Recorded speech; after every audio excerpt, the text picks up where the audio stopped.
各位观众、各位听众，大家好，欢迎来到我的频道派 TV。今天是纽约时间7月11号，星期六。WHO 它在这个200多位科学家的要求下，终于对外承认新冠病毒在一些情况下，包括在室内，可以借由空气传播。它也终于承认，即使没有症状的新冠肺炎患者呢，也可能传播病毒，必须加以提防。从呼吸说话、咳嗽病毒粒子排出停留空气中。那么，毫无疑问的，根据目前的研究证实，新冠病毒会通过呼吸、说话和咳嗽，混合着鼻水和口沫后呢，以极微小的粒子排出人体，并且停留在空气中。WHO 过去呢一直排除新冠病毒在空气中传播的可能性，除了进行某些特定的医疗程序，比如说替病患挂上呼吸器的时候。那么根据这个最新的科学家的呼吁 ，WHO 呢在7月9号，他公布的另外一项研究评估也指出，由于我们看这个疫情多在餐厅、合唱团训练和健身房等场合爆发，这就显示了这个病毒可能通过人类在进行这些活动时呢，散播到空气中。那么世卫组织都终于对外承认，这个新冠病毒在一些情况下在室内可以借由空气传播，而且是在餐厅、合唱团，这不再是气溶胶了，是空气。那么定义是特定的室内地区，比如说长时间和感染者待在拥挤和通风不良的地区，就能使病毒借由空气传播。此外呢，这个公共卫生官员指出呢，被病毒污染的物体表面，或者是与他人在通风不良的室内有近距离的接触等等，也可以成为新冠病毒的传染途径。那么没有症状的患者也可以传播病毒，一定要加以提防。那么完全没有任何感染症状的新冠病毒患者呢，仍然必须加以提防的原因呢，是尽管全球的公卫专家都是一致认为呢，那个无症状的患者呢，现在已经是新冠病毒的主要传播途径之一了，但是世卫组织呢，还是说这种方式呢极为罕见。那么通过咳嗽，我们知道通过打喷嚏的过程，我们把这个病毒散播出去。而最危险的是这个无症状的患者呢，他也有如此的传播能力。那么无症状的患者所造成的社区感染的程度，目前还居然是未知的，是太危险了。川普这一两天说拜登被洗脑了。川普说他被激进的左翼控制了。美国总统川普在礼拜4的时候说前副总统和民主党总统候选人 Joe Biden 已经被激进的左翼洗脑了。他说 Joe 只是听着让我们面对现实吧，他已经被激进的左派控制了，他对他们在做什么一无所知。川普呢，他接受了这个 Fox 的新闻的主播肖恩·肯尼迪采访的时候说他们给他洗脑了，他不知道他在哪儿，他搞不清楚自己在做什么。如果他当选的话，我们的国家就遭殃了，我们的股市会崩溃了，坏事会发生。川普呢还提到了这个拜登和参议员 Bernie Sanders 他们达成的这交易。川普似乎指的是这个拜登和 Sanders 联合特别工作小组，叫做 Biden-Sanders Unity Task Force， 他们礼拜3的时候发布了民主党的纲领。这份纲领文件呢，就一些关键的问题提出了建议，但并不包含 Sanders 推动的这种激进的变革。拜登基本上已经确认就是民主党的总统候选人了，而 Sanders 呢，也参加了民主党党内初选，但是后来退出了。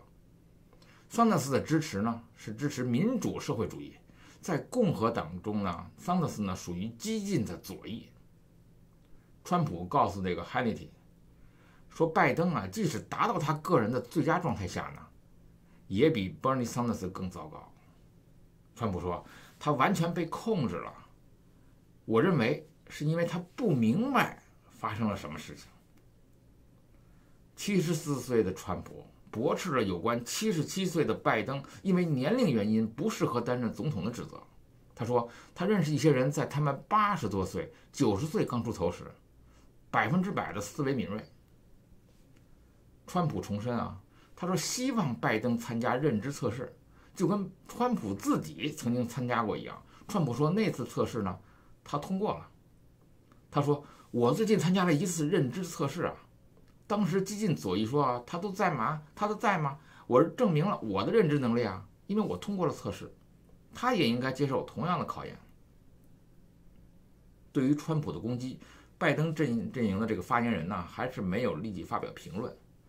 拜登呢，也曾经抨击川普的认知能力以及他的健康状况是不是适合任职。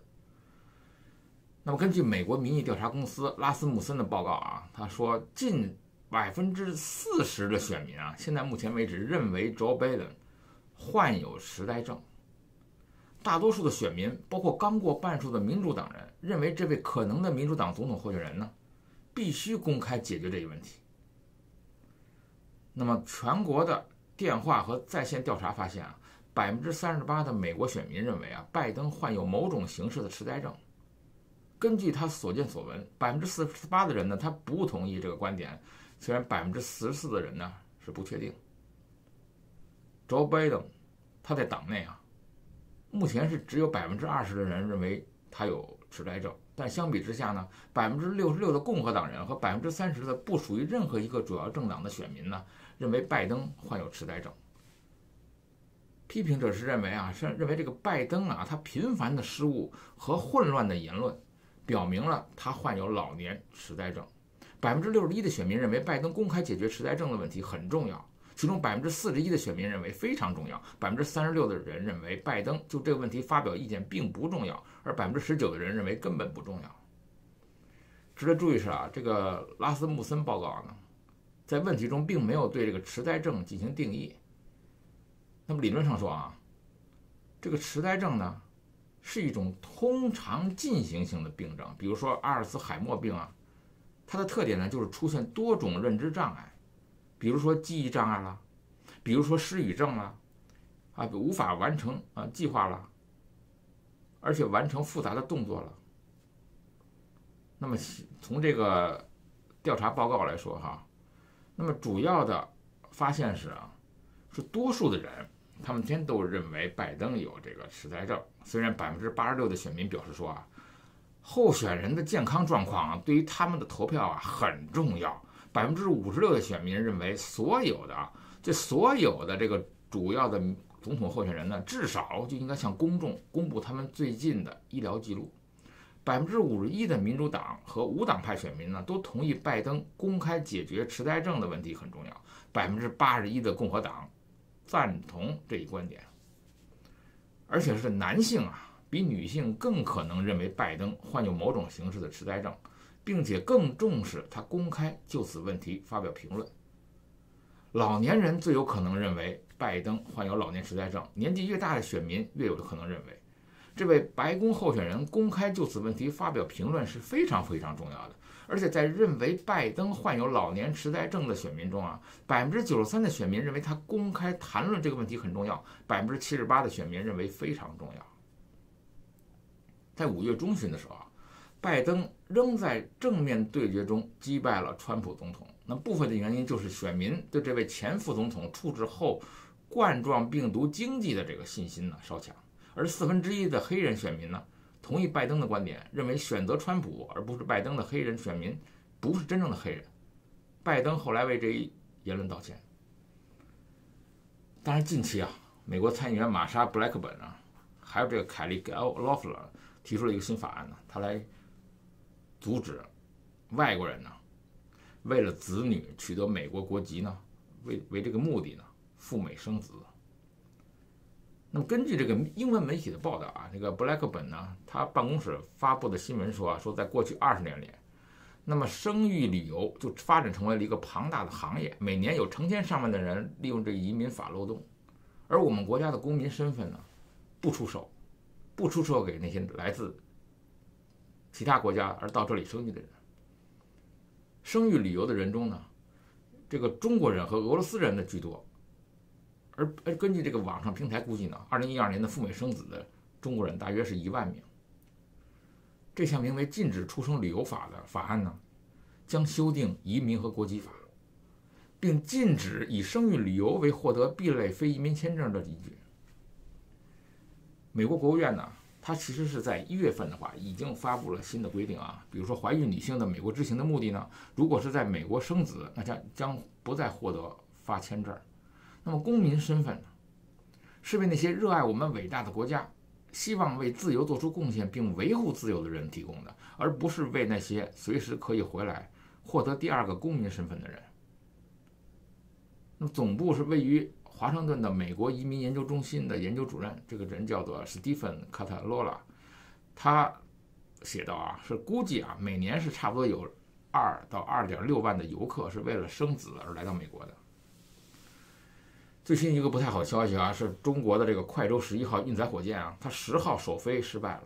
那么我们看了这个网上这个录像啊，就半空中50秒就爆炸了。那么它的快舟11号运载火箭呢，这是第1次发射，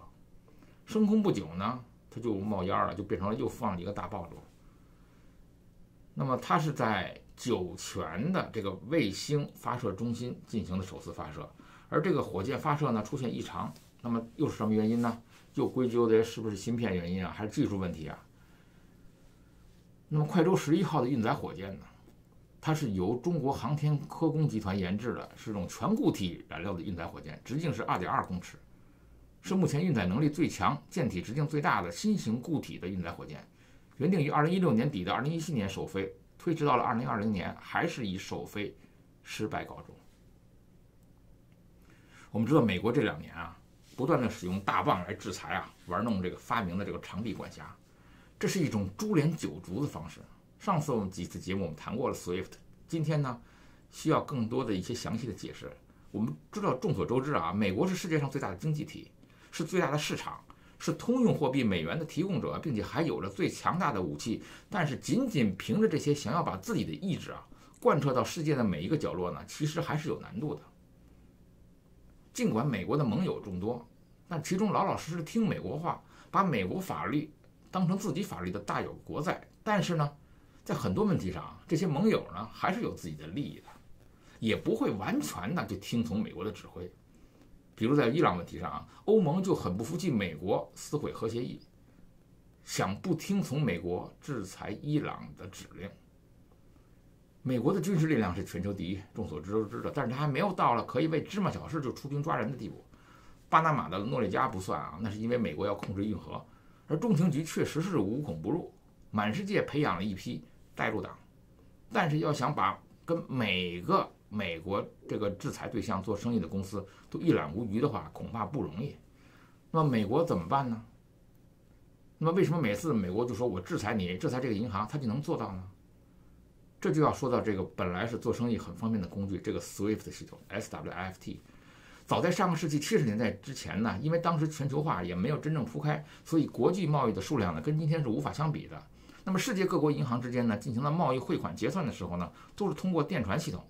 慢吞吞的电传打字机呢，慢慢的打出对方银行要汇入或者支付的数额、账户这些信息，当然也包括了其中一小段双方早就约定的验证密码。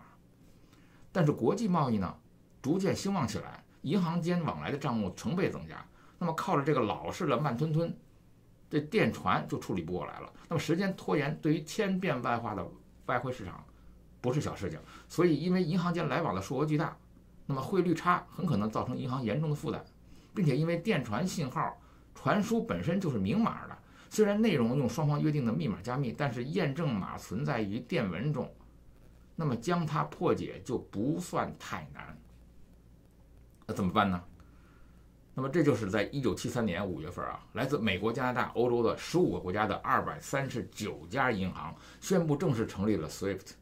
汉语翻译过来叫做环球银行金融电信协会。就这么一个总部，它设在比利时的布鲁塞尔，这种是非营利性的组织。章程是说呢，它要建立一个为世界各国银行提供高效和可靠传送来往账目电子信息的计算机网络系统。那么你按照这个组织的架构呢，总部虽然设在布鲁塞尔，可是至关重要的2个信息交换中心呢，一个设在荷兰的阿姆斯特丹，另一个就设在美国的纽约。那么只要愿意加入这个组织的国家呢，都可以在自己国家设立一个接入中心。那么然后呢，这个接入中心再通过网络向那2个信息交换中心连接。那么这个系统设定了一套代码标准，给每一个加入其中的会员银行或者是金融机构一个代码，然后还有什么表明是进口商、出口商之类的代码。反正这种全球的银行都可以瞬间互相之间结算往来款项了。这个东西呢，它确实是方便、安全、高效。到目前为止呢，似乎只有一次黑客通过这个系统入侵了孟加拉国的银行，窃取了点钱，其他时候没什么问题，所以很快就成为了想承揽国际贸易结算业务银行的基本配置。没这个东西，就没有别的银行愿意跟你做生意。仅仅建成了4年以后，在全世界就拥有了会员国差不多是150个，会员银行是5000多家。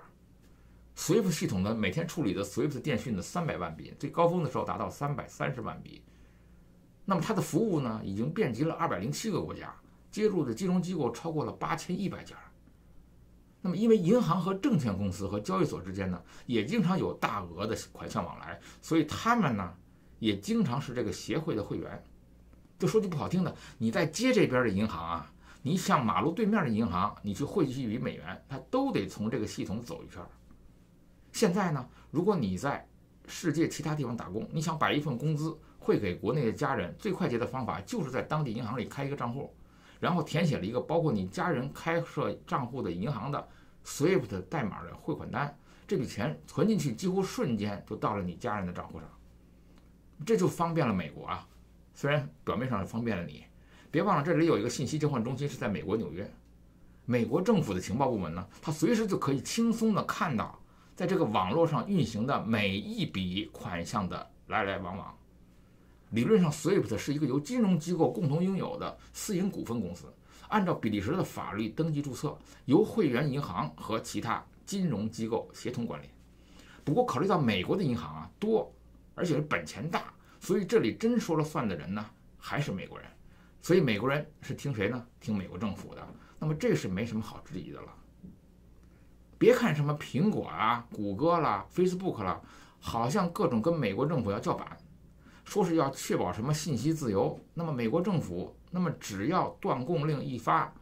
他们不敢不听。千万别被忽悠了。SWIFT 可是个宝呀。那么美国政府呢，他不用派出什么特工啊，月黑风高的话潜入对方银行偷看账本，他只要找几个扎领带穿西装的去那设在纽约的信息中心交换中心，只要看一眼就可以了。信息加密不加密呢，那是防外人的，根本就拦不住美国政府想看里面的究竟。所以美国想要制裁谁，就来这里盯着那个有制裁对象国的代码所有信息，然后回头追溯每一笔款项的来去。你想偷偷跟美国制裁对象做生意，就不可能了。那么中间呢，所有过手的金融机构呢，肯定都得乖乖的听美国话，不然的话，美国就冻结你在美国金融机构里的各种资产。所以美国是这个最大的经济体，那么有最大的证券交易所、股市、债市、期货市场，只要像点样的金融机构，谁不跟美国有点往来呢？所以都乖乖的听话了。那么对于各种不服的，美国也有办法对付。比如说朝鲜2年前就被从 SWIFT 中踢出去了，国家代码被删除了，那么干什么银行都没办法汇款了，想做点生意呢就难了。这就是 SWIFT 的力量。那么因为国际贸易中啊，大量的结算呢，其实都是银行间的账目结算，所以呢，可不是真金白银的搬来搬去，所以更不是开着卡车拉着成吨的钞票跑来跑去，就不说这种麻烦。那么随便一个银行里呢，也不可能存着这么多的现金、白银或者钞票，所以呢，美国的金融霸权呢，就是建立在美元之上，但是让美国能够挥动着管辖长臂，就是这个不引人注目的 SWIFT。7月9号啊，那么当然我们看到了这个中国的外交部长王毅呢，突然又改了口风了，要跟美国好啊，说这个要推动走出善意了，提出3条建议了，激活开放对话渠道了，梳理商定交往清单了，形成双方合作了，对话管控3份清单呢，要聚焦展开抗疫合作了，等等等等等等等等。那么美国人呢是在偷笑啊，不知道这几条建议是不是太晚了？那么美国是怎么考虑的啊？当然，我也可以帮他考虑啊。当然，全球的这个最大的财经资讯公司呢，彭博社呢，根据自己的内线呢，爆出了重磅消息，叫做白宫的顾问呢正在酝酿一套金融制裁措施，就是港元和美元汇率的脱钩，也就是将限制港元兑换美元。那么这方面的信息呢，由于今天时间已经到了，我们明天呢再继续谈。派 TV， 欢迎订阅，我们明天见。